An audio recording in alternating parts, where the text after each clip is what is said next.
Bueno, hola a todos.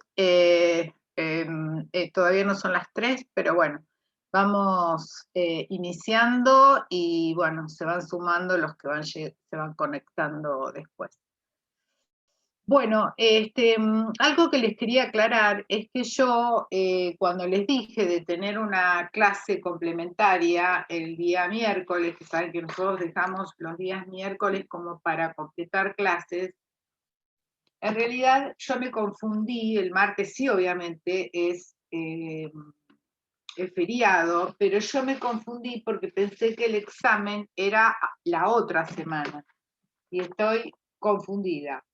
En realidad es el día 16 de junio, con lo cual no vamos a usar el miércoles tal como yo les había propuesto, porque tenemos tiempo. Así que nos queda la clase de hoy y 2 clases más. Bueno, antes de empezar con la clase, yo no sé si tienen algo que preguntar, algo que, no sé, que por ahí tengan alguna duda. Eh, en lo que tiene que ver con bibliografía o en lo que tiene que ver con la materia que estamos dando, porque ya entramos en el tramo final, por lo menos en lo que a mí respecta. Una consulta. Sí. En cuanto al Código Procesal Contencioso Administrativo de la Provincia de Buenos Aires, ¿puede ser que, digamos, el libro de la cátedra de Hutchinson sea del 2005? Porque es el que conseguí. Ah, bien, es el que conseguí, no sabía si. Bien, gracias. Sí, ¿lo tenés como fotocopia o como texto? Lo tengo en realidad escaneado. Ah, está bien. Bueno, perfecto. Sí, de todas maneras la única modificación importante es la 13.301, que lo vamos a ir viendo, o sea que no se ha generado grandes modificaciones en el código, que sí una muy importante, pero bueno, ya la vamos a ver. Bueno, en sí, yo bueno, a raíz de lo que estábamos hablando, yo sí les sugiero que el Código Contencioso Administrativo de la Provincia de Buenos Aires es imposible estudiarlo sin una ley comentada. Si no pretendan estudiarlo con la ley pelada, porque es imposible realmente por más que tengan clases, digamos, que están subidas, que las puedan volver a ver, la realidad es que es imposible verlo porque es compleja la materia y, digamos, y como lo vemos además bastante comprimido, con menos razón si tienen que acudir a un código comentado. Bueno, nosotros vamos a empezar con el derecho, que es el derecho procesal administrativo, ¿no? La palabra, la expresión correcta es derecho procesal administrativo, pero se utiliza otra expresión para referirnos al derecho procesal administrativo, que es el contencioso administrativo. Es una expresión que nace cuando nace el derecho administrativo en el régimen francés, con Louis, y se lo refirió al contencioso administrativo porque el procesal se inicia con un recurso contencioso administrativo. Entonces quedó esta expresión que hoy por ahí no es correcta porque el contencioso también alude a lo que se llama el proceso al acto. Es decir, en el contencioso nosotros teníamos que tener un acto, digamos, expreso o implícito, pero siempre un acto, para poder digamos, porque el derecho procesal es la impugnación al acto. Entonces, si no hay acto, no hay derecho procesal. Esto, por supuesto, que ha cambiado muchísimo, y sobre todo lo vamos a ver en el Código Contencioso Administrativo de la Provincia de Buenos Aires, que es el más novedoso que hasta el momento se haya aprobado. Es el que recepta, digamos, las corrientes más modernas. Pero bueno, en realidad se utiliza la expresión, fíjense que ustedes, el Código de la Provincia de Buenos Aires es Código Contencioso Administrativo, o sea que la expresión, más allá de esta aclaración, se sigue utilizando. Bueno, el derecho, nosotros volvemos a una cosa que nos tiene que quedar muy clara, que el derecho administrativo es un derecho local, que implica, ya lo dijimos varias veces, que las provincias no lo delegaron en la nación, ¿no? Salvo algunas cuestiones puntuales en materia de servicios públicos y demás, que se le dio la competencia al Congreso de la Nación, pero en sí el derecho administrativo es un derecho no delegado, es local, con lo cual cada provincia y la nación en su jurisdicción tienen, digamos, la posibilidad de dictarse un código contencioso administrativo y una ley de procedimientos administrativos. Bueno, la mayoría de las provincias, casi todas las provincias, tienen un código contencioso administrativo y una ley de procedimientos administrativos. La que es distinta es la nación, porque la nación tiene una ley de procedimientos administrativos, la 19.549, que nosotros recuerdan que cuando hicimos un poco el cómo abordar la materia, dijimos que estudiábamos en profundidad la 19.549, que es la Ley de Procedimientos de Nación, porque era la más completa, incluso es la más completa de América Latina, la Ley de Procedimientos Administrativos de la Nación. Por esa razón estudiamos el procedimiento en base a esta ley, y tratamos de ver las diferencias con la Ley de Procedimientos Administrativos de la Provincia de Buenos Aires, la 7.647, que yo ya les dije que tiene proyectos de reforma, hasta el momento no han sido aprobados, pero es una ley muy vieja y con muchas falencias, con cuestiones que no fueron tratadas. Entonces, solo vemos lo que difieren, ¿no? Porque hay muchos institutos que ni siquiera están contemplados en la Ley de Procedimientos Administrativos. Bueno, la Nación no tiene un código procesal contencioso administrativo. Lo que tiene es decir cómo se resuelve este tema de que no tenga un código contencioso administrativo. Lo que se va a aplicar son, lo que por supuesto vamos a ver, son las normas procesales de la 19.549 y el Código Procesal Civil y Comercial de la Nación en aquello que sea pertinente. ¿Sí? Bueno, ahora nosotros como para poder tener un pantallazo, porque obviamente que no vamos a pedir tampoco que se estudie cada régimen provincial, pero sí me parece interesante una evolución, digamos, marcar la evolución de los códigos contenciosos. Esto nos va a aclarar un poco, vamos a poder ver con mayor claridad cómo fueron avanzando los códigos contenciosos administrativos que fueron, digamos, receptando las doctrinas más modernas de su momento. Nosotros podemos incluir tres etapas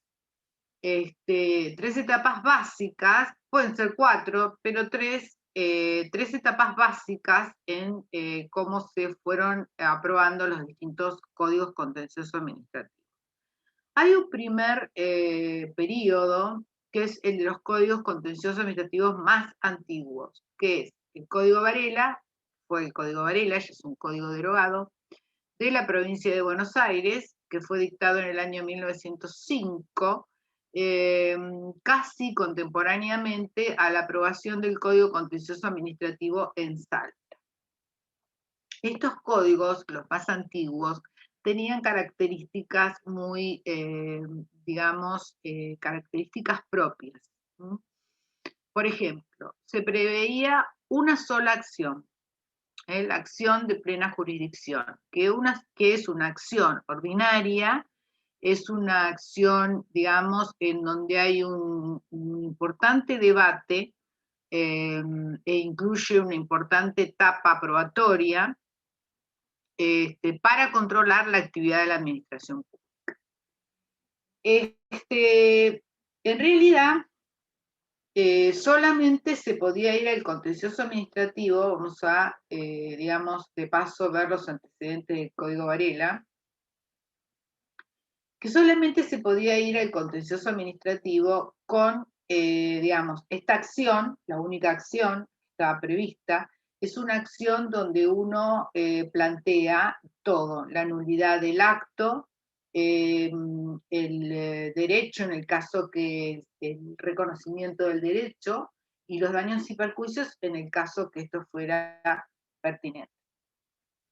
En el Código Contencioso Administrativo de Varela solamente se podía ir con un derecho subjetivo vulnerado. Esto supongo que ustedes lo habrán, esto seguro, lo vieron con Fernando Ricci. Derecho subjetivo, interés legítimo e interés simple. Bueno, solamente se podía ir con un derecho subjetivo. Hasta que en el año 1995, fallo Rusconi, la Suprema Corte de Justicia de la Nación admite, porque en realidad el Código Varela no decía derecho subjetivo, el Código Varela decía derechos, cuando se afecten derechos.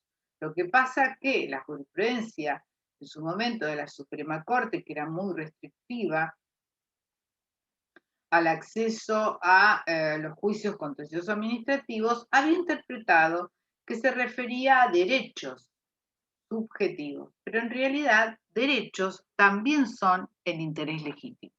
Entonces, en ese caso, en el fallo Rusconi, digamos, lo que se planteaba era que se había, digamos, autorizado la habilitación de una estación de servicio en condiciones, digamos, con una total falta de seguridad para los vecinos. Entonces, los vecinos, en este caso, obviamente, los vecinos cercanos son los que tenían un derecho más importante, pero todos tenían un interés legítimo. Entonces, la Suprema Corte reconoció la posibilidad de acceder con un interés legítimo y así se admitió en el contencioso administrativo tanto el ingresar, o sea, tanto para poder estar habilitado el derecho subjetivo o el interés legítimo.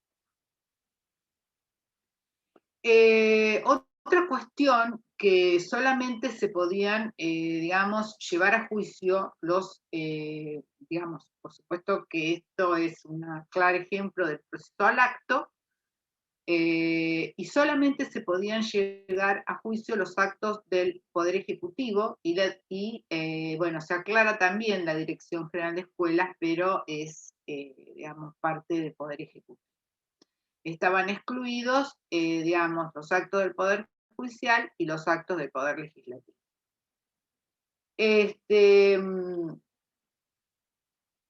Bueno,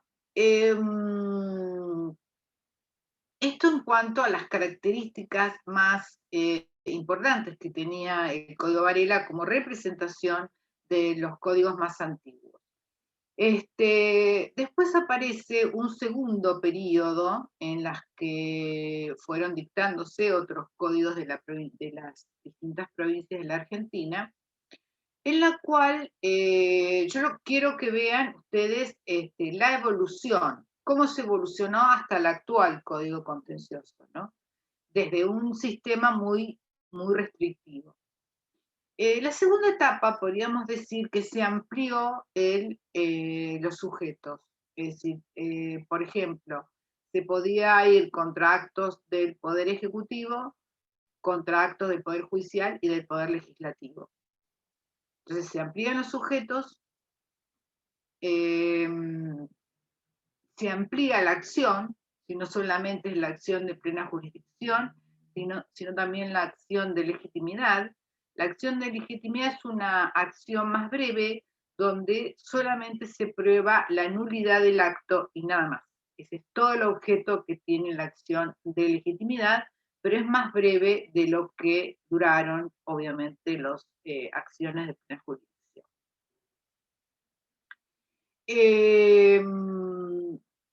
Esto es como una segunda etapa. Derecho subjetivo e interés legítimo se mantienen como legitimación.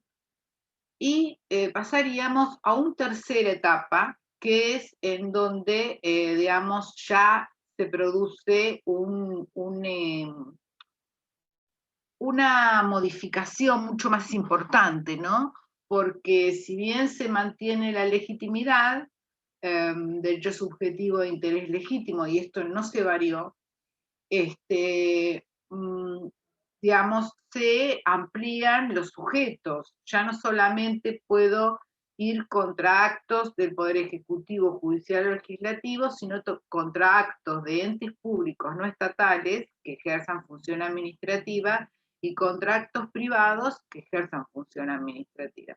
El ejemplo de un acto de un particular en ejercicio de función administrativa es el caso de los concesionarios. Los concesionarios de servicio tienen, o sea, digamos, en contadas ocasiones ejercen función administrativa, ¿no?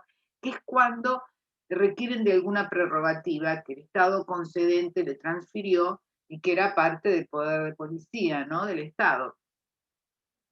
Es el caso de, digamos, no solamente,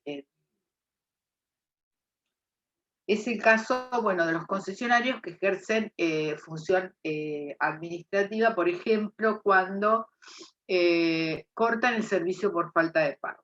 Esa es una clara ejemplo de una prerrogativa que tiene el Estado y que se la transfirió al concesionario. Entonces, cuando hay un ejercicio de una función administrativa, digamos que la competencia la tiene el contencioso administrativo. Fuera de esos casos van a la justicia ordinaria. Entonces, digamos que también se caracteriza esta época por que hay una unidad de acción con pluralidad de pretensiones.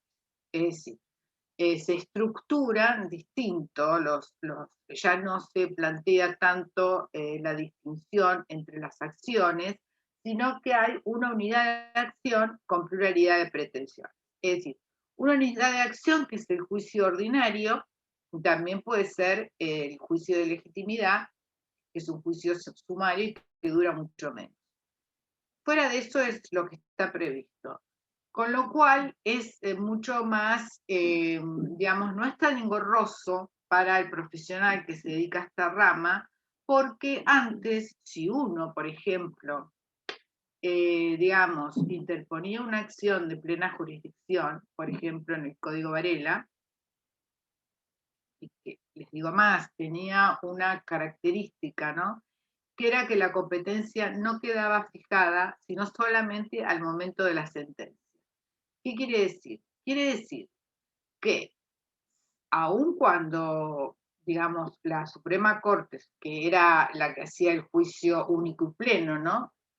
Digamos, la jurisdicción contencioso administrativa en la Constitución del año 1934 de la provincia de Buenos Aires, solamente admitía la competencia de la Suprema Corte de Justicia de la provincia de Buenos Aires en forma única y plena. Entonces,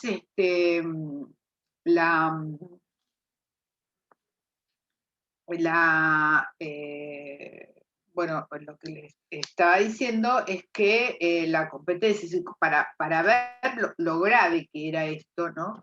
La competencia quedaba fijada en realidad al momento de la sentencia. Quiere decir que por más que la Corte lo haya admitido al juicio, como los juicios duraban 10, 15, 20 años o más, podría ser que evidentemente la Corte reviera la competencia al momento de la sentencia y se declarara incompetente. Con lo cual se perdían para el cliente todos los derechos y posibilidades si uno equivocaba la acción. Con la unidad de acción con prioridad de pretensiones, ¿uno qué hace? En realidad, digamos, es menor la posibilidad de errarle a la acción, porque la acción siempre es ordinaria, no la planteamos de distinta manera en los códigos de provincias. Sí, eso está en el Código de Nación, en el Derecho Procesal de Nación. Entonces, realmente no lo tenemos como muy...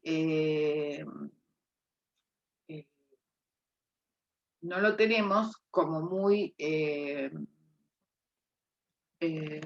código, bueno, esto de la unidad de acción y pluralidad de pretensiones. Es decir, que ustedes saben que, bueno, la demanda, o sea, nosotros siempre distinguimos, y se distingue en todo el derecho procesal, acción, demanda y pretensión. Acción es la potestad que ponemos en juego para poder recabar un derecho.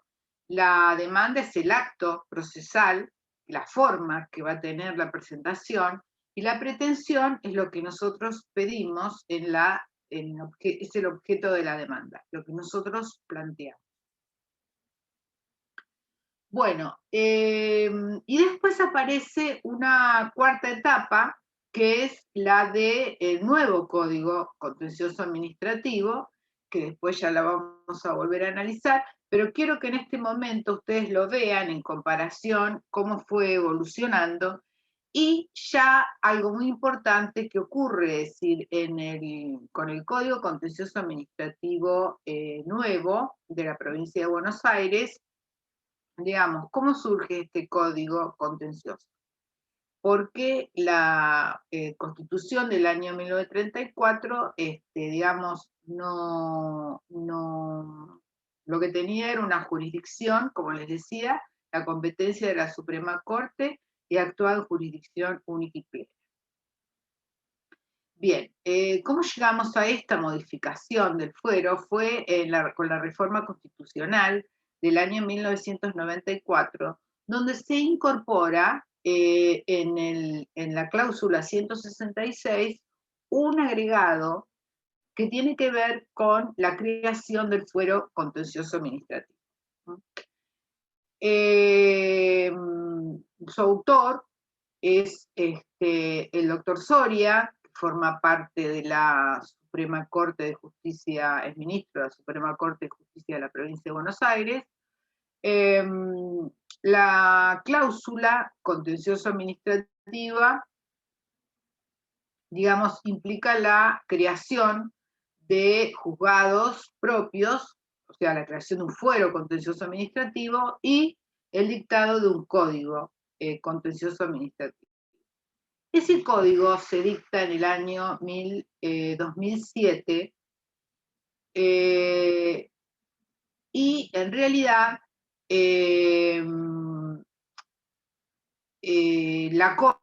la Suprema Corte que seguía, digamos, interviniendo en ese momento, digamos, se aprueba el nuevo código y se deroga el Código Varela. Pero se va a dar la paradoja de que como la Suprema Corte, en el caso Francisco Ortiz, lo que le da al Código Varela una ultraactividad, basándose en una cláusula transitoria de la Constitución reformada del año 94 de la provincia de Buenos Aires, en la cual decía que el Código Contencioso iba a entrar en funcionamiento con el fuero contencioso.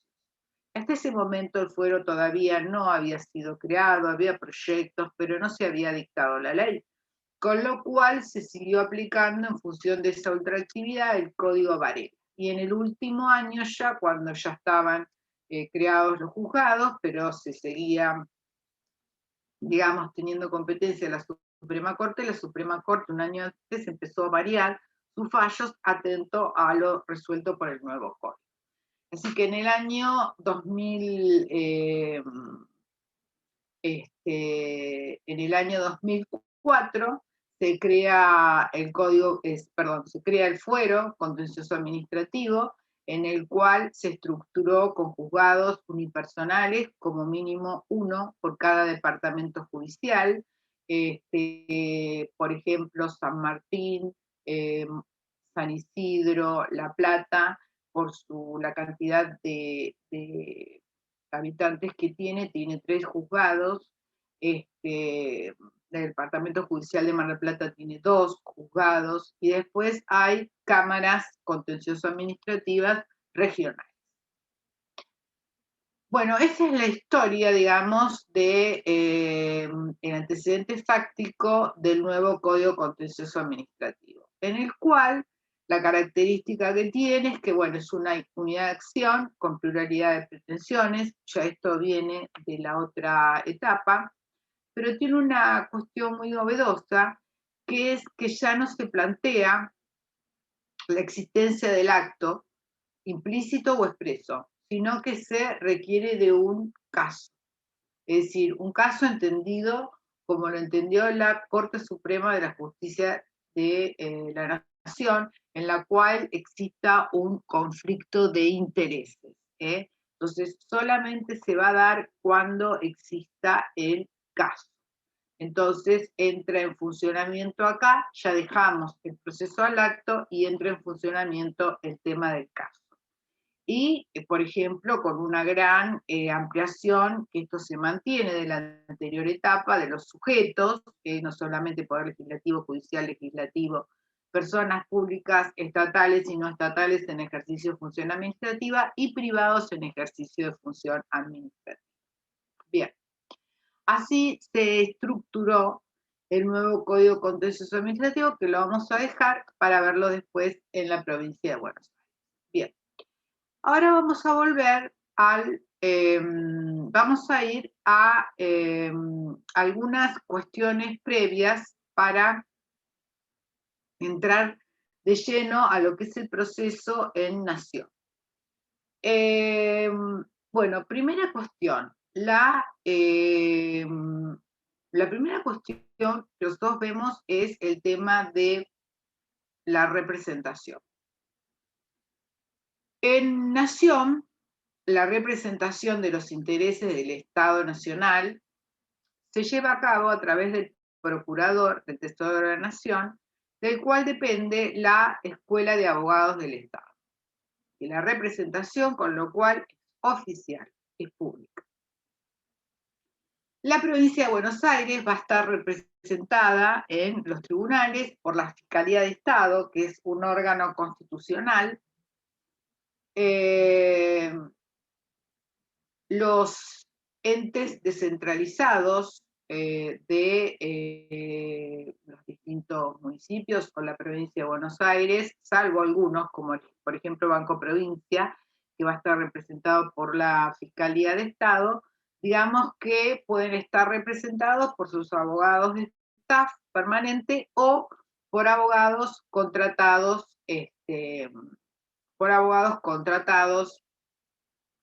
específicamente, en la cual el poder lo va a dar el directorio del ente descentralizado y se tiene que acreditar solvencia en el ejercicio, solvencia en la especialidad que se le está requiriendo. Y dejo para el final los municipios, porque hay ahora, no sé, para aquellos que por lo menos leen los portales, hay un caso de una abogada que reclama unos honorarios de una contratación que aparentemente había hecho el presidente en su momento, el anterior presidente del Consejo Deliberante, una contratación ad referendum. Según la doctrina, esto no se puede hacer, porque para poder un abogado cobrar los honorarios, tiene que haber sido aprobado, no ad referéndum. Ad referéndum es una, digamos, una emisión de una voluntad, pero, digamos, se requiere la aprobación del cuerpo deliberante. Y además, no solamente eso, que también es muy analizado después por el Tribunal de Cuentas, tiene que acreditar una especialidad importante, que amerita que se, digamos, que los, digamos, queden desplazados, en este caso, los abogados de staff, porque, digamos, para eso hay que acreditar la especialidad. Así que me parece que es un tema muy importante y me parece que hace a las instituciones, ¿no? A la legítima función de las instituciones. Bueno, esto es con respecto a la representación.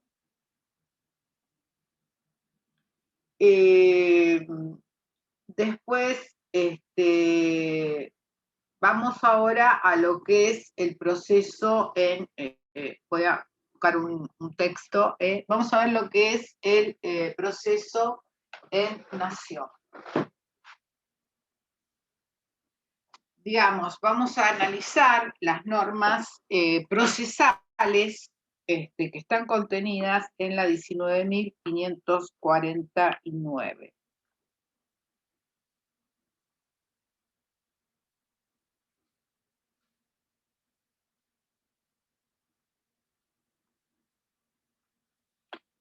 Bien, acá nos vamos a los artículos 23 y 24 de la 19.549.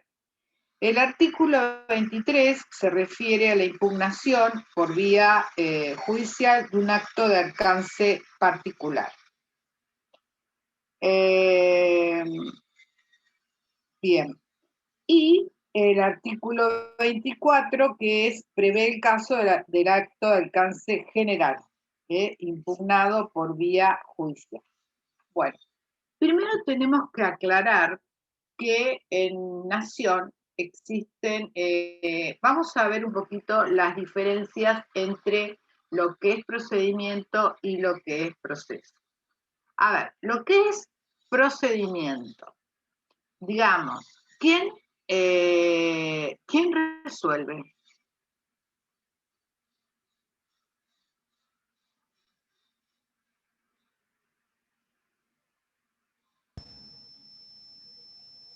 La administración, la misma administración. Exactamente, la administración. ¿Y en el Poder Judicial? ¿En el órgano judicial? Juez. El juez, exactamente. Ahora, ¿por qué, digamos, qué acto, qué formalidad, qué modalidad tiene el acto en el, ¿cómo se llama? O sea, ¿cómo se llama el acto que resuelve la cuestión en la vía administrativa y cómo se llama el acto que resuelve la cuestión en la vía judicial?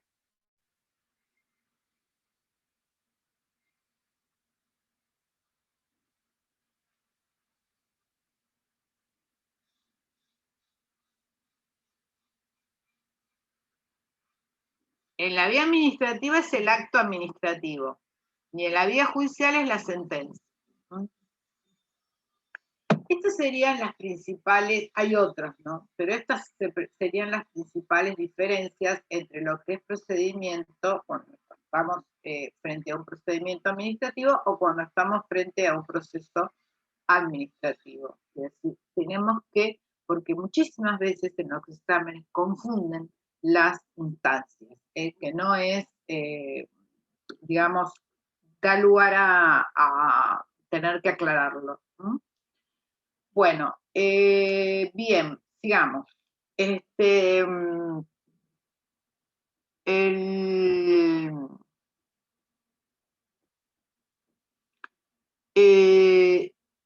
Otra de las cuestiones en Nación es que, digamos, yo de la vía administrativa me puedo ir a la vía judicial a través de una acción, que puede ser acción que puede ser la acción de plena jurisdicción, que ya la vimos, la acción de legitimidad, donde solamente pido la nulidad del acto, la acción de interpretación, que está, digamos, se rige por el 322 del Código Procesal Civil y Comercial, donde al juez se le pide una interpretación cuando hay un conflicto en la vía administrativa. Y después la acción de lesividad. A ver si alguien recuerda cuándo estamos en la acción de lesividad. Cuando es el propio Estado. ¿Cómo? Cuando era el propio Estado el que solicitaba el control judicial. ¿Y en qué caso lo tenía que hacer? No, arbitrariedad no era.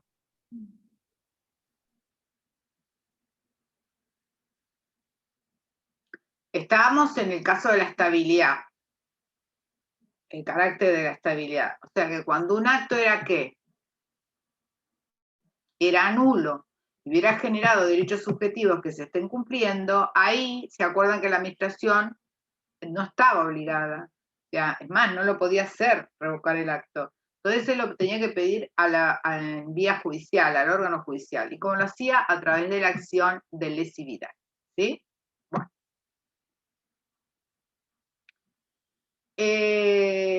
Bueno, yo en Nación, o sea, además de esas 4 leyes, de esas 4 acciones, yo me puedo ir por una acción, que puede ser ordinaria o sumaria, cualquiera de estas, según la estructura que tenga, o por un recurso. Quiero aclarar esto, que el recurso, tal como está planteado, no es, porque nosotros cuando hablamos está mal denominado recurso, porque cuando nosotros hablamos de recurso, nos da la idea de que estamos en el mismo, en la misma sede, es decir, recurrimos la decisión de la administración pública o recurrimos la decisión judicial. Pero en realidad, como está mal denominado, acá el recurso en realidad es una acción. Yo me puedo ir de la vía administrativa a la vía judicial a través de un recurso. ¿Qué características tiene el recurso? Primero que el recurso tiene un proceso sumario o sumarísimo, en la cual no hay prueba, solamente la prueba es lo que está en el expediente administrativo, nada más, y están previstos los distintos recursos en distintas leyes, como por ejemplo en la actual ley de empleo público, en la 22.140, la anterior, ya estaba previsto que en el caso que un funcionario fuera dejado cesante, podía ir a la Cámara Contencioso Administrativa, Cámara Federal, Contencioso Administrativa del lugar, y se podía ir a través de un recurso. El recurso está previsto en estas leyes. Otro caso de recurso es el caso del rifle sanitario, es decir, cuando SENASA, autoridad de aplicación, dice que en un determinado campo hay aftosa. Entonces, para que esta enfermedad no se propague, que afecta, por supuesto, la expropiación, las exportaciones, se ordena que determinadas cabezas de ganado se sacrifiquen en función de no proliferar la enfermedad. Y eso se llama rifle sanitario. Y esa ley también tiene un recurso, prevé un recurso de estas características. La ley de migraciones también tiene un recurso de estas características. O sea, hay muchos recursos, pero siempre tenemos que entender que el recurso está entendido como una acción procesal, pero más breve, sin prueba, pero una acción procesal al fin. Bueno, vamos por el artículo, vamos por la impugnación judicial de los actos administrativos particulares, ¿no? Acá tenemos que ver algo que es el tema de los requisitos procesales, no los requisitos, sí, los requisitos procesales de habilitación de la instancia, que es un tema sumamente importante y también, digamos, muy preguntado en los exámenes. Bueno.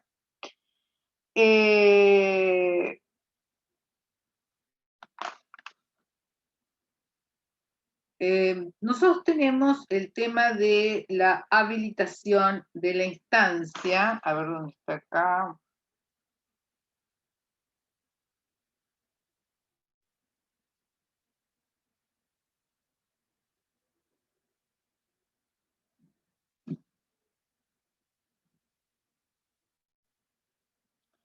Acá están los presupuestos procesales. Pero antes de los presupuestos procesales, que ya hablé de la legitimación, que la hablé cuando vimos la evolución, ¿no? Que tanto el derecho subjetivo como el interés legítimo es lo que comprende la habilitación, tanto en nación como en provincia y en todos los códigos, porque esto no se ha ampliado, a pesar del fallo Alavi, que después lo vamos a ver, en los cuales, digamos, incorpora la figura de la acción de clase, donde se hace la diferencia entre los intereses colectivos y los intereses individuales homogéneos. No es lo mismo hablar de un interés colectivo, que es el que tiene todo un gran sector de la población con respecto al medio ambiente, y también están los intereses, digamos, individuales homogéneos, que surgen del fallo Alavi, y también que fue replicado en el fallo Mendoza, en el cual, digamos, tiene que ver con la limpieza del riachuelo.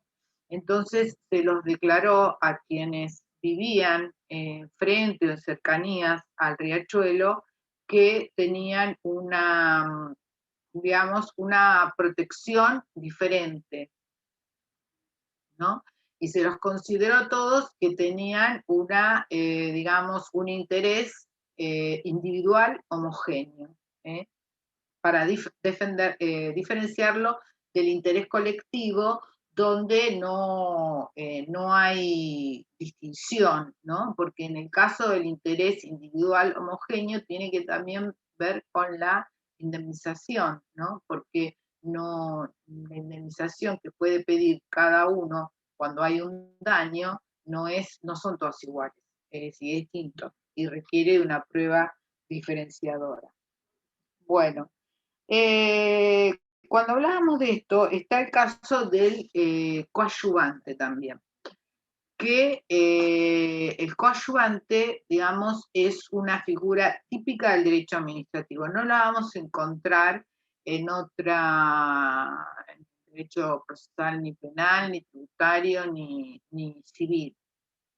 El coadyuvante es una figura típica del contencioso administrativo, en el cual, digamos, daríamos un ejemplo. Por ejemplo, en un concurso en un concurso en el cual el cargo a concursar era, por ejemplo, de director de la orquesta, gana una persona y el que sale en segundo lugar lo impugna, que esto es generalmente así, ¿no? Entonces, el que ganó el concurso, en el caso que se planteara, hiciera un planteo judicial, es el coadyuvante. ¿Por qué? Porque se lo va a notificar para que pueda incorporarse al proceso y ejercer sus derechos, su defensa. ¿Por qué? Porque la sentencia lo va a afectar. Puede ser que, digamos, no tenga ninguna revisión, digamos, no se modifique el derecho que había adquirido, o puede ser que sí. Entonces, evidentemente, la sentencia lo va a afectar. Y por esa razón aparece la figura del coadyuvante, que por supuesto es una figura que ha tenido una larga evolución, porque en principio en el Código Varela solo se admitía el coadyuvante del Estado, y solamente podía tener los derechos o las defensas que el Estado ejerciera, no que tuviera, sino que ejerciera. En cambio, para que ustedes vean la evolución, en el nuevo Código Contencioso de la Provincia de Buenos Aires, nosotros tenemos la figura del coadyuvante, pero el coadyuvante puede hacerlo con cualquiera de las dos, con la parte actora o con la parte demandada, el Estado. Y tiene, a diferencia, tiene sus propios derechos y ejerce sus propias defensas, independientemente que la parte a la cual coadyuve no lo haga. Bueno, esta es la figura del coadyuvante. El coadyuvante, otra cosa que tiene es que se lo notifica, digamos, ni bien se da traslado de la demanda, se notifica la demanda al coadyuvante. Él puede, digamos, presentarse en juicio en cualquier momento. Lo importante es que si lo hace con posterioridad, no se retrotraen las etapas ya precluidas. Bueno, y ahora nos vamos a la habilitación de la instancia. Acá estamos en la unidad 22, en la habilitación de la instancia. La habilitación de la instancia en sí, como para que ustedes se lo imaginen, es como un pequeño juicio, que se da dentro del juicio contencioso administrativo, donde el cual el juez va a analizar si se dan los requisitos procesales para entablar la acción. ¿Cuáles son esos requisitos procesales? Tenemos el agotamiento de la vía administrativa. ¿Qué es agotar? Porque esto ustedes siempre, digamos, siendo estudiante, uno escucha esto del agotamiento de la vía administrativa en muchas materias. Pero realmente no sabemos muy bien qué es el agotamiento de la vía administrativa. Es decir, yo para poder ir a la vía judicial tengo que tener un acto definitivo. ¿Qué es un acto definitivo? Un acto que resuelva el fondo de la cuestión o que impida o el asimilable a definitivo que impide la prosecución de la acción. Tengo que tener un acto que cause estado, es decir, en el cual se hayan agotado todas las instancias. Es decir, si yo, por ejemplo, tengo un acto administrativo de un director por ejemplo, de SENASA, no un director intermedio, no un director, no el director general, digamos, un director intermedio, un jefe, pongamos, un jefe de área para que no quede en duda. Entonces, si yo tengo un acto que fue dictado por el jefe de área, yo ese acto, digamos, para poder llevarlo a la vía judicial, tengo que agotar la vía. Es decir, tengo que interponer los recursos para llegar a la resolución del órgano con competencia resolutoria final. Ese acto es el que causa estado. Bien, ¿cómo agoto la vía administrativa? El recurso más importante para agotar la vía administrativa es el recurso jerárquico. Ustedes no sé si todavía están viendo el tema si lograron entrar en el tema de procedimiento administrativo, pero bueno, el procedimiento administrativo, digamos, nosotros tenemos básicamente el recurso de reconsideración, el recurso jerárquico y el recurso de alzada. El recurso de reconsideración es un recurso que se interpone ante el mismo órgano que dicta el acto y es optativo. Y el jerárquico es el que se puede plantear en forma autónoma o subsidiaria, es el que me permite, por más que yo lo interponga ante el órgano que emitió el acto, es que tiene la obligación, de una vez resuelto, de elevarlo al superior en un plazo de 5 días. O sea que el recurso por excelencia que agota la vía administrativa es el recurso jerárquico. No solamente podemos agotar la vía administrativa por los recursos, digamos por la vía impugnación, sino también que lo podemos hacer por los reclamos, del artículo 30 a 32. Que esos reclamos, bueno, esto no sé si vuelvo a hacer la pregunta, no sé si vieron procedimiento o no, pero el reclamo está en ¿sí? Sí, vimos reclamos y recursos, también lo vimos con RISI. Con RISI, perfecto. Entonces, los reclamos están en el artículo 30 y 32, que es específicamente para el caso de actos de oficio, contrato, reglamento. Bueno, esas dos vías son las que me permiten el agotamiento de la vía administrativa.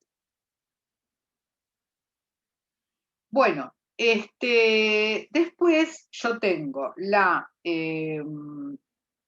el plazo para accionar, que en Nación es de 90 días.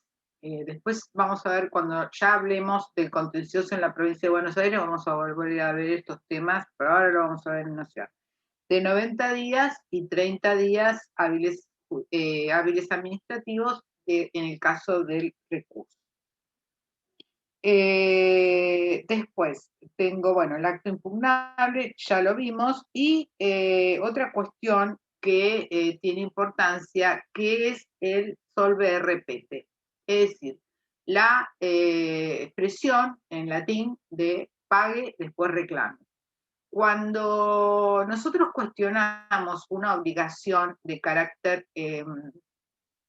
tributario, existe este principio, ¿no? En el cual, si nosotros lo vamos a cuestionar, tenemos que depositar la obligación cuestionable, la obligación tributaria cuestionable. ¿Por qué? Porque el Estado requiere para solventarse de los tributos. Entonces, funciona este principio. Por supuesto que fue en Nación atenuado con los fallos de la Corte, en el cual se ha permitido que, digamos, la persona obligada, la empresa obligada, digamos, pueda, si puede probar que no puede pagar, que está imposibilitado de pagar sin haberse insolventado culposamente, pero se encuentra imposibilitado de pagar, en este caso, en función del derecho de defensa y juicio, se le va a permitir, digamos, iniciar la acción igual, aunque no se lo exime, digamos, del pago. Y también la Corte, con un fallo de la Corte, digamos, morigeró este principio en el cual solamente se va a depositar el capital, no los intereses ni punitorios ni compensatorios. Bueno. Después tenemos acá un tema de las pretensiones administrativas, conceptos, tipos, acumulación, opción, decisión. Las pretensiones administrativas son lo que nosotros vimos como el objeto de la acción procesal, ¿no? Que puede ser, por ejemplo, hay de varios tipos, el planteo de nulidad total de un acto administrativo, nulidad parcial de un acto administrativo, nulidad total de un acto general administrativo, nulidad parcial de un acto general administrativo, resarcimiento de daños y perjuicios, cesación de las vías de hecho, reconocimiento del derecho, esos serían los comunes, ¿no? En cuanto a las pretensiones, que es el tipo. Sí se pueden acumular, de acuerdo al código, pero se pueden acumular. Y después acá tenemos la acción de lesividad, su aplicación en nación y provincia. Yo a la acción de lesividad, su aplicación en nación y provincia, digamos, ahora les voy a aclarar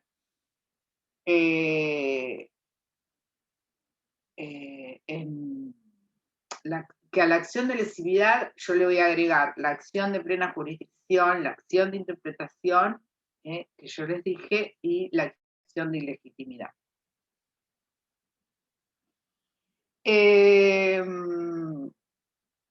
La acción de lesividad, en este punto, que es su aplicación en nación y provincia, bueno, su aplicación en nación, esto ya lo vimos, que está contenido en el artículo 17 de 19.549, que es el caso del acto nulo cuando genera derechos subjetivos. Ahora, ¿qué pasa en provincia? En la realidad, en la provincia de Buenos Aires, la acción de lesividad no está prevista en el procedimiento administrativo.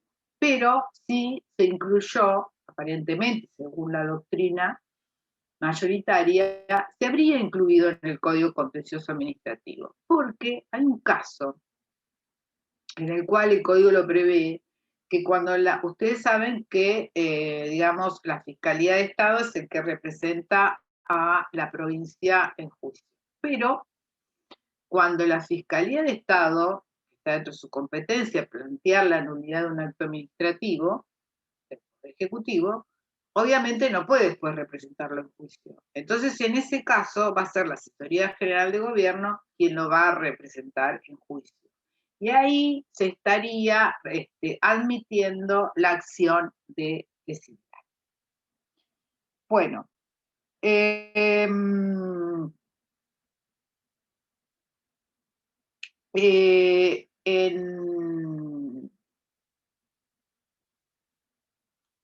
después tenemos acá el tema de las demandas contra la nación. La ley 3.952, que es la demanda civil, que regula las demandas civiles contra la nación, prevé la reclamación perjudicial legislativa, ¿no? Había que reclamar ante el poder legislativo. En este caso, esta ley preveía no ya la necesidad de, sino en primer momento, por supuesto, que había que hacer los reclamos para llevar a la nación, al Estado en juicio, Estado Nacional, había que pedir una autorización al Poder Legislativo. En la 3.952 se autoriza, se exime cuando el Estado actúa como persona de derecho privado, o sea, se le exime de esta reclamación prejudicial. Es decir, se puede ir directamente, se lo puede llevar al juicio, al Estado, se lo puede demandar en juicio. Y la 11.638 es la que exime ya directamente al particular de tener que plantear una acción de prejudicialidad, es decir, de tener que pedir la autorización al Poder Ejecutivo, tanto cuando actúa como persona del derecho privado, como lo hace como persona del derecho público. Después, fíjense que tenemos, esto es en cuanto a nación, la 19.549 trae el agotamiento de la vía administrativa.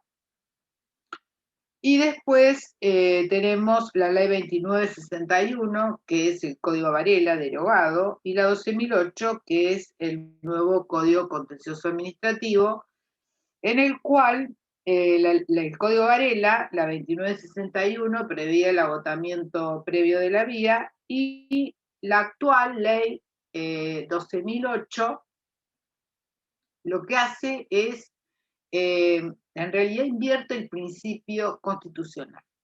Con la reforma, en la incorporación de la cláusula contencioso-administrativa del artículo 166 de la Constitución reformada del año 94, ahí se invertía. Digamos que no, el principio era el no agotamiento de la vía administrativa y los códigos iban a decir cuándo se agotaba la vía administrativa. La realidad es que cuando se dicta el Código Contencioso Administrativo de la Provincia de Buenos Aires, esto se modifica, está en el artículo 14, y se modifica y se invierte el principio. Se debe seguir agotando la vía administrativa y el código va a decir en qué casos no se agota, que es está previsto en el artículo 14. Bueno, después tenemos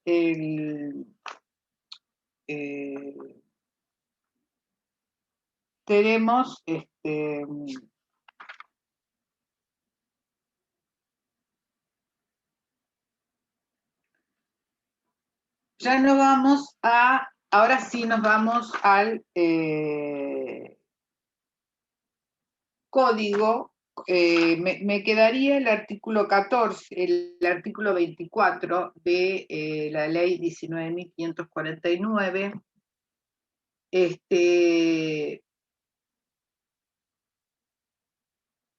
que dice, cuando un interés, o sea, los actos, es la impugnación de los actos de alcance general, artículo 24.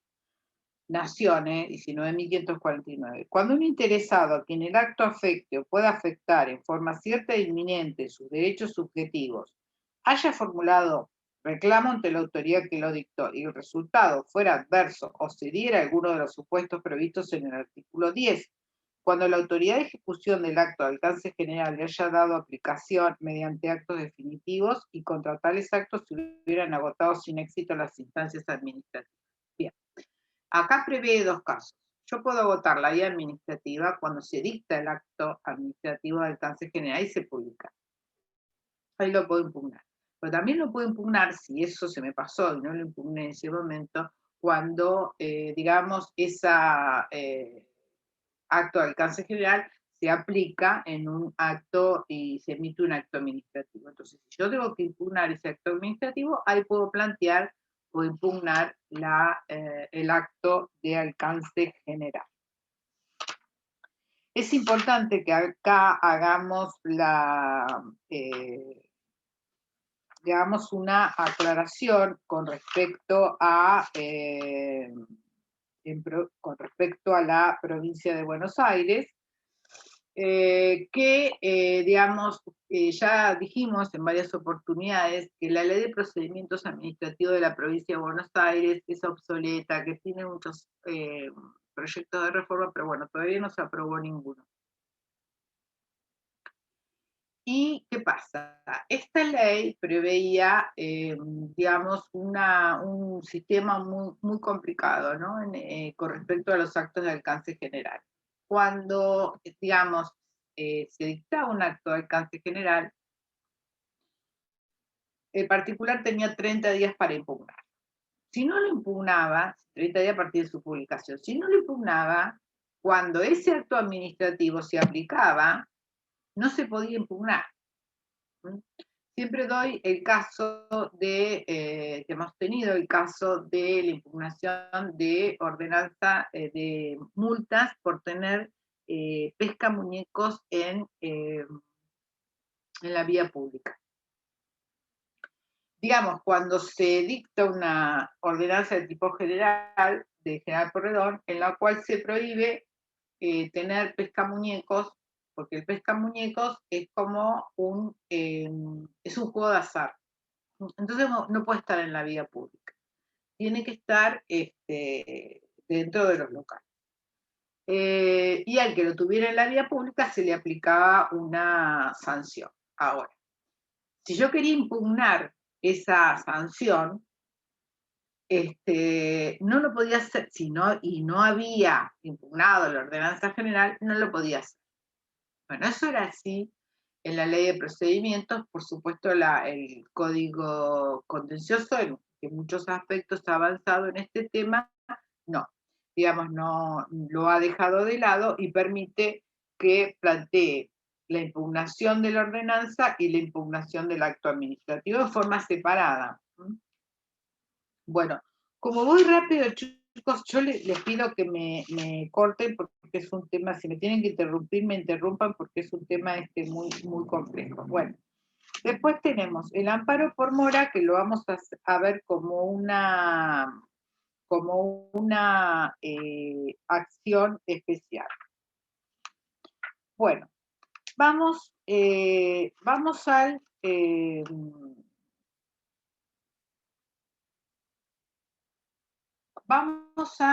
les pido por favor que me corten o me interrumpan cuando lo crean conveniente. Bueno, vamos ahora al Código Contencioso de la provincia de Buenos Aires.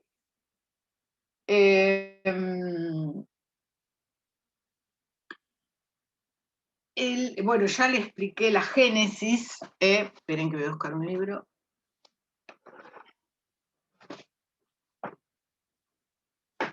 La génesis histórica del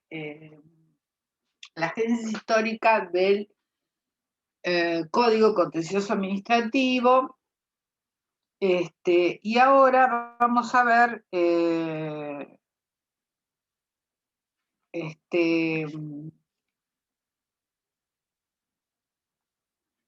vamos a ver el Código Contencioso. Vamos a ver cómo quedó redactada la cláusula. Esto tiene de bueno la no presencialidad, que puedo buscar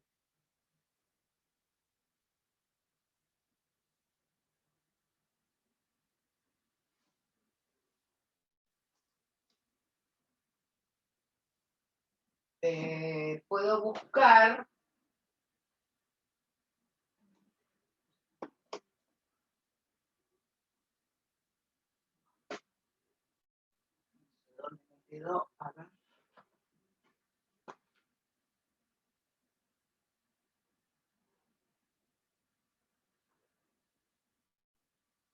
Bueno, no sé dónde lo dejé, la Constitución de Provincia, pero bueno, debiera estar acá. Pero no.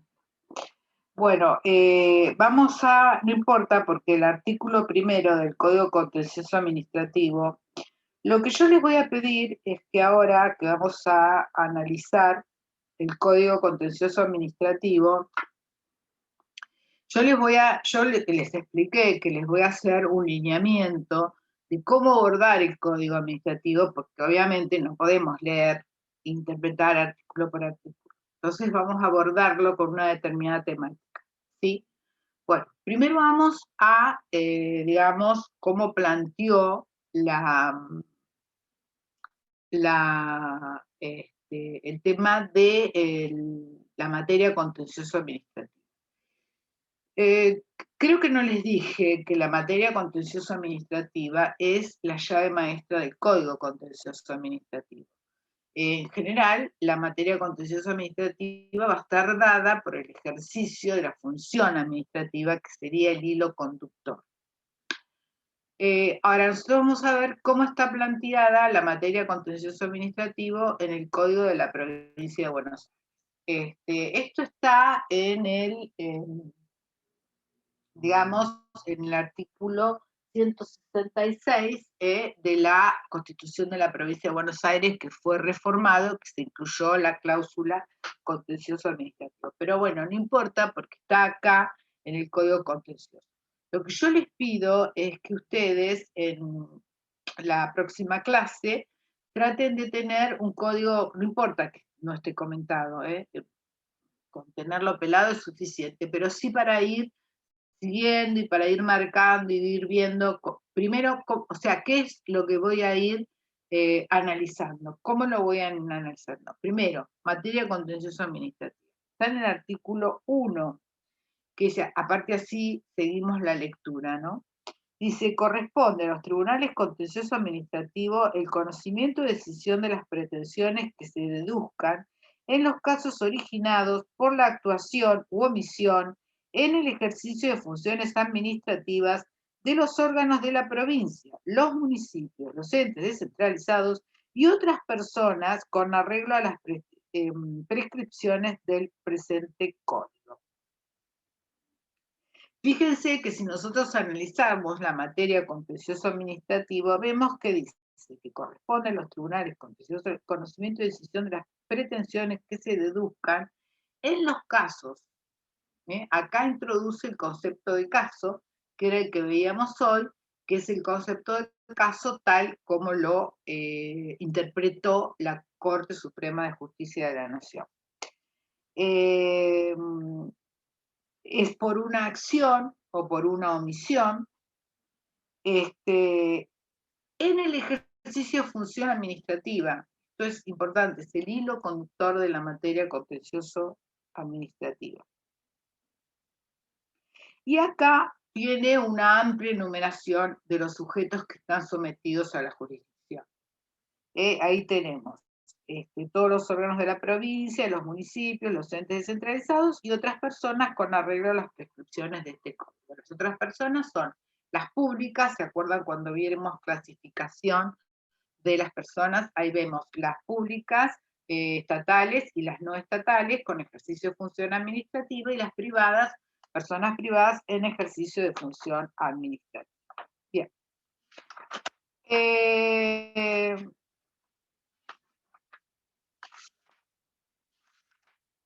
Bien. Vamos al artículo 2, ya entramos a analizar las, realmente los códigos, los códigos más modernos tienen una técnica legislativa en el que, digamos, enuncian los casos incluidos, que es una enumeración siempre enunciativa, no taxativa, puede admitir otro tipo de pretensiones, y los casos excluidos, sí, esos son, digamos, taxativos. Entonces, digamos que la redacción más moderna es la que incluye esto. Entonces, en el artículo 2 tenemos los casos incluidos en la materia contenciosa administrativa. Y ahí vemos los que tengan por objeto la impugnación de actos administrativos de alcance particular o general. Las que se susciten entre prestadores de servicios públicos o concesionarios de obras públicas y usuarios en cuanto se encuentren regidas por el derecho administrativo, que era lo que les decía hoy. Fuera de eso, si la relación es de otro motivo, va al ordinario. Bueno, aquellas en las que sea parte una persona pública no estatal cuando actúe en el ejercicio de prerrogativas regidas por el derecho administrativo, que es el caso de los colegios profesionales, que, digamos, cuando, ya lo vimos esto, cuando vimos personas jurídicas, en el caso de los colegios profesionales, como sobre todo bueno, el ejemplo es la provincia de Buenos Aires, ¿no? Que le delegó por ley digamos, el poder de policía de las profesiones. Entonces, cuando el colegio profesional, que es un ente público, no estatal, ejerce, digamos, las funciones que corresponden al poder de policía que tenía el Estado, como por ejemplo el control del disciplinario de la matrícula, ahí, digamos, esos actos, la competencia es contencioso administrativa. Los relacionados con la aplicación de tributos provinciales y o municipales, las relativas a los contratos administrativos, las que promueven entes públicos estatales previstos en el artículo 1 regidas por el derecho administrativo. ¿Se acuerdan los sujetos que vimos cuando hablamos de la materia contencioso administrativa? Bueno, esos mismos sujetos pueden ser parte actora. Esto tiene una especial relevancia porque en el Código Varela solamente podían ser parte demandada, no se les permitía ser parte actora, que esté regida por el derecho administrativo. Las que promuevan los entes públicos estatales previstos en el artículo 1 van a estar las relacionadas con la ejecución de tributos provinciales, las que versen sobre limitaciones al dominio por razones de interés público, servidumbres administrativas y expropiación. Y acá aclara, la enunciación anterior es meramente ejemplificativa, no implica la exclusión del conocimiento de los tribunales administrativos de otros casos regidos por el derecho administrativo, así que tienen que estar regidos por el derecho administrativo. Ese es el hilo conductor. Bueno,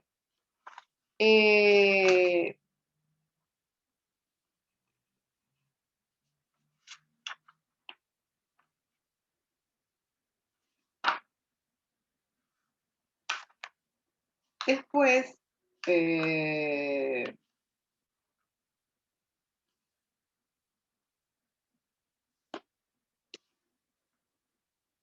vamos.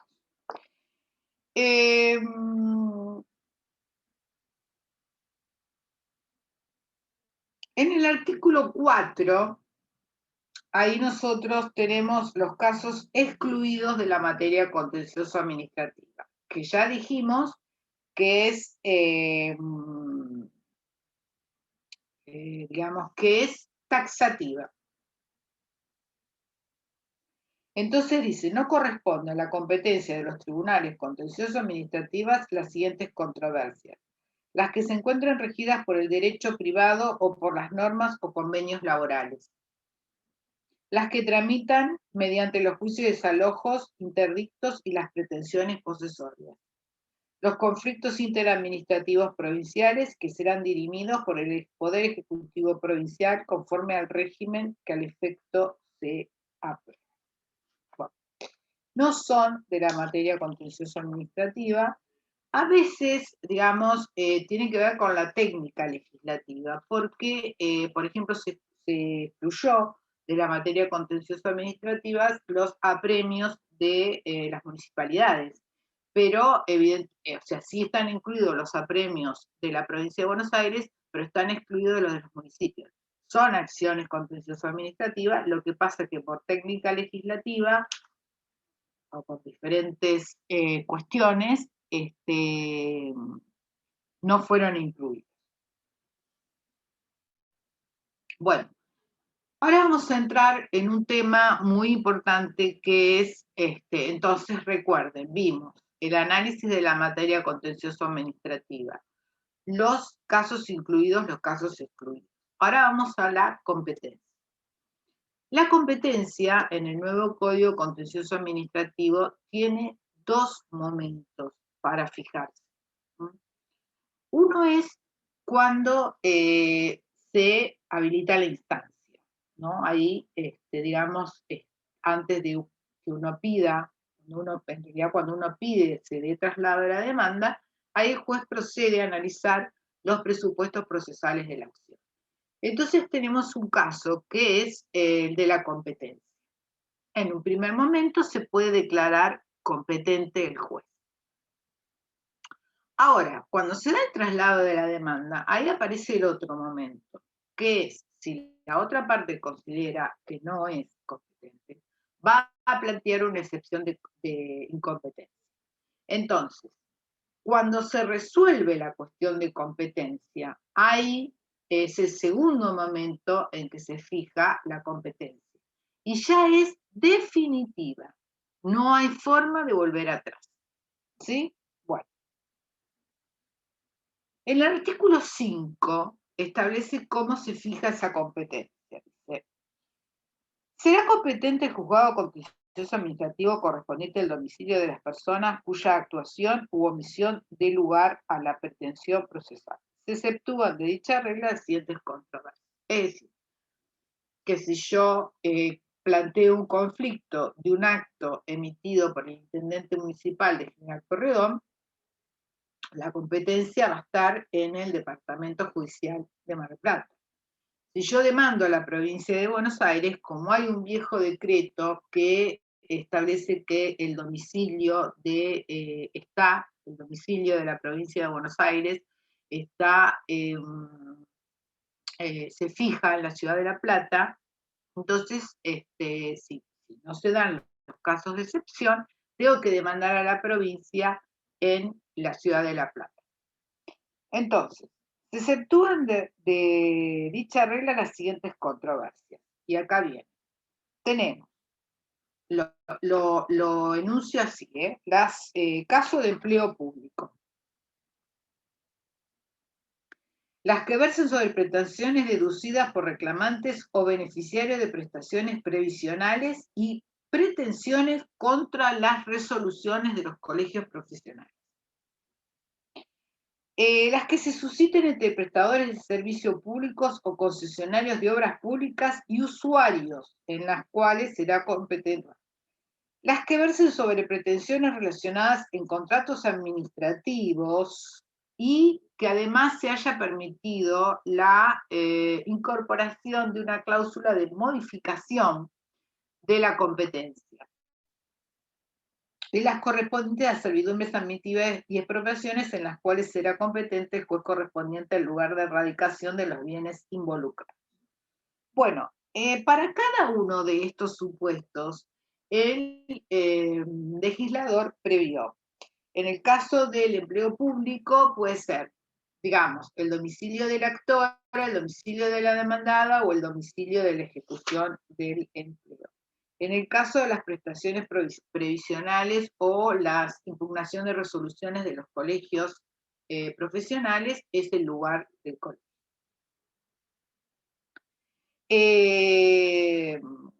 Las que se susciten en prestadores servicios públicos o concesionario de obra pública de usuarios, será competente el juez correspondiente al lugar de ejecución del contrato. Las que versen sobre pretensiones relacionadas con contratos administrativos, bueno, ahí solamente en el caso en que se haya previsto una prórroga de competencia. Si no, no. Si no es el lugar donde se celebró el contrato. Bueno. Después tenemos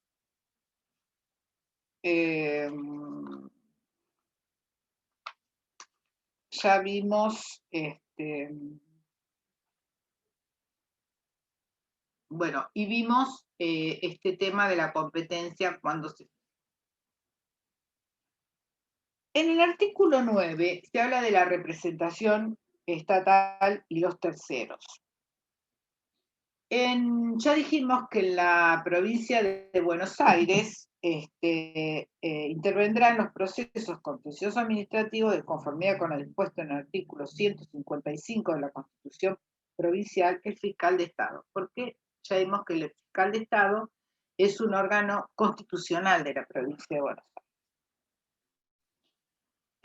Bueno, después está acá el caso que yo les explicaba hoy, en el apartado 2, que es cuando el fiscal de Estado plantea la nulidad de un acto del Poder Ejecutivo, que ahí se da, ¿se acuerdan que se los traje a cuento de la acción de lesividad?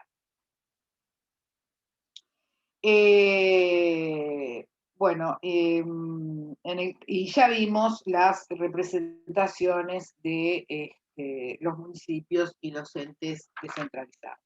Vimos también la figura del coadyuvante, que es importante, y nos vamos al artículo 12, y con esto concluimos,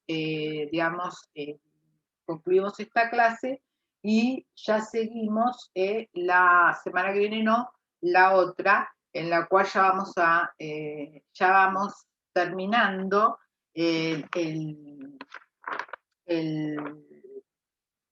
vamos a terminar con el código contencioso, y después nos vamos a ir a las acciones más, digamos, que nos hayan quedado.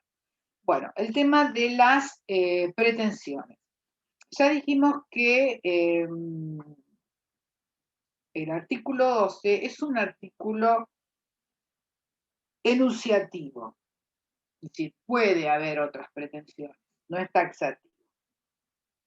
Y las pretensiones que enumeran son la anulación total o parcial de actos administrativos de alcance particular o general, el restablecimiento o reconocimiento del derecho o interés tutelado, el resarcimiento de los daños y perjuicios causados, la declaración de certeza sobre una determinada relación o situación jurídica regidas por el derecho administrativo. La pretensión respectiva tramitará con arreglo a lo previsto en el 322 del Código Procesal Civil y Comercial, la cesación de una vía de hecho administrativa y se libre orden judicial de pronto despacho en los términos previstos en el capítulo 4, que es el que vamos a ver. Las pretensiones, dijimos que es lo que se pide en la demanda o en la acción, el objeto de la acción, pueden ser, o sea, yo puedo plantearlas en forma independiente o puedo acumular alguna de ellas. Por ejemplo, puedo plantear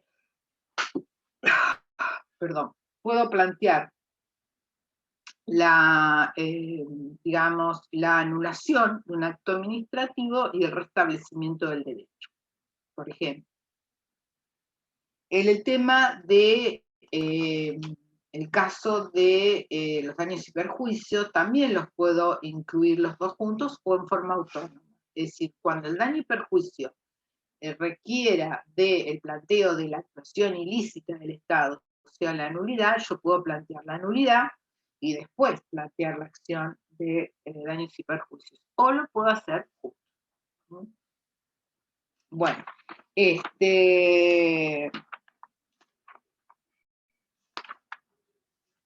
bien. Y con esto sí culmino con el artículo 13, que es lo referido a la legitimación para decir las pretensiones, que son el derecho subjetivo y el interés legítimo. No están previstas las acciones de clase. Y ya después vamos a entrar en el artículo 14, que es el agotamiento de la vía administrativa. Entonces, haciendo un resumen de cómo encarar el Código Contencioso Administrativo, vamos primero por la materia contencioso administrativa. Después vamos por las cuestiones incluidas y las excluidas. Después vamos por la competencia, cuáles momentos las puedo fijar. Después tenemos las pretensiones procesales, si las puedo, digamos, qué son, si las puedo interponer en forma independiente o si las puedo interponer en forma acumulada. Y el artículo, vimos la representación procesal también, perdón, un tema muy importante, los terceros, que recuerden, el coadyuvante es una figura exclusiva del derecho administrativo, y cuando se habla de la aplicación de los terceros, simples terceros, se aplica el Código Procesal Civil y Comercial de la provincia de Buenos Aires. Y ya nos quedaríamos, entonces, ¿con qué vamos ahora? Con el agotamiento, o sea, los requisitos procesales de la acción para habilitar la instancia en la provincia de Buenos Aires, y después ya nos vamos a lo que es, digamos, el procedimiento, el proceso en sus etapas más importantes. Vamos a ver cómo es el proceso en sus etapas más importantes. Después tenemos medidas cautelares, después tenemos sentencia y después tenemos recursos. Si ustedes lo estudian de esta manera y lo encaran de esta manera, no van a tener ningún inconveniente. No se puede estudiar un código, por supuesto, artículo por artículo. Bueno, nos estamos viendo, no la clase que viene, pero sí la próxima, ya la del inicio del mes de junio. Recuerden, para la próxima clase, tener un código contencioso administrativo de la provincia de Buenos Aires, pelado, no hace falta que esté comentado, el comentado es para ustedes para estudiar, pero con tener uno pelado ya para las clases nos sirve. Y vamos a terminar ya con el código contencioso. Y nos van a quedar después lo que es el amparo por mora, que es una figura muy importante del derecho administrativo. El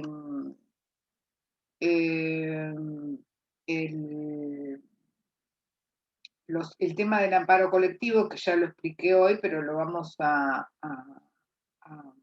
profundizar. Lo que sí, de la unidad 24, vamos a sacar el juicio de apremios, el juicio de, no